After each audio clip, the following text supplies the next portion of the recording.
Kouri Richins not only wrote the book, but was out on the tour trying to promote it, trying to get people to purchase it. And as a matter of fact, she appeared on Good Things Utah to promote the book. Take a look.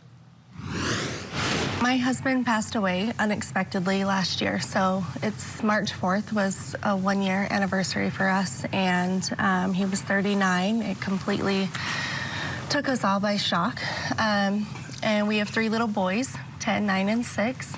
And, you know, my kids and I kind of wrote this book on the different emotions and grieving processes that we've experienced last year.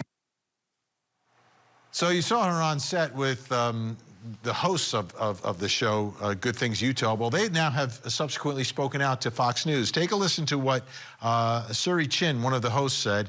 I definitely feel like we were duped in a sense.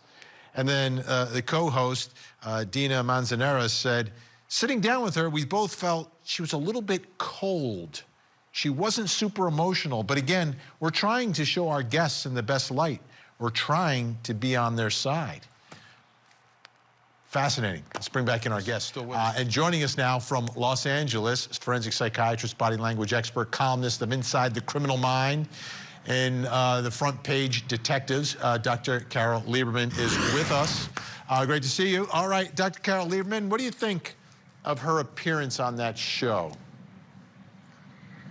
Well, you know, it's interesting. Of course, she didn't look very polished as far as being on television. She wasn't ready for prime time.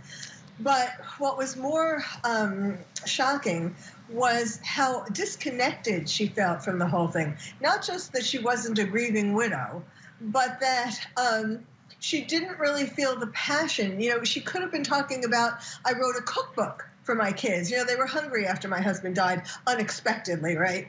And so I made a cookbook for them. I mean, it was so disconnected to what really, you know, what she's trying to convince us that this was all about. Dr. Lieberman, 3 children, 10, 9, and 6. The book was about dealing with grief. She knows nothing about that. From your perspective, though, how difficult will this be for these children growing up? Well, yes. You know, I really, it's hard for me to believe that she actually wrote this book by herself in any case. And I don't think that she's going to be able to be, book or no book, I don't think she's going to be able to be good for them in terms of helping them with the grief. You know, I had said before when we were talking about this that these children need to be in therapy because their father was a very, very important part of their lives. Excuse me. He was their coach. He was just very involved with them. And so he's a big loss. And they're very young. And I know that they're with their family and the family's taking good care of them, but they also need to be in therapy to get through this. It's not, a book itself isn't enough. All right, Dr. Lieberman, I want you to take a look at this. Dina Manzanares, one of the hosts of the show, said this to Fox News as well. When asked by Manzanares after the interview what she thought happened to her husband, Kouri said she believed it was COVID-related and that Eric had a lung issue. The host said the show received afterwards an anonymous message the following morning stating, you know, she killed her husband. So, and I feel, you know, being in the same shoes as the host of the show, you don't know the whole backstory of what's going on. You got someone coming on selling a children's book. She's a widow, the kids, all that. You know, you want to lay out your heart to them.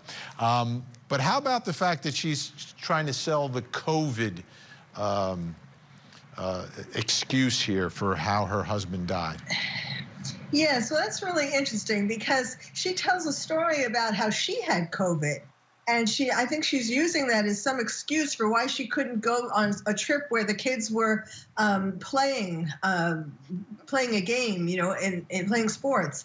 And she supposedly, you know, took pictures of her positive COVID test every day and sent it to her husband, which seems also like overkill. You know, why did she have to prove that so much if she wasn't hiding something?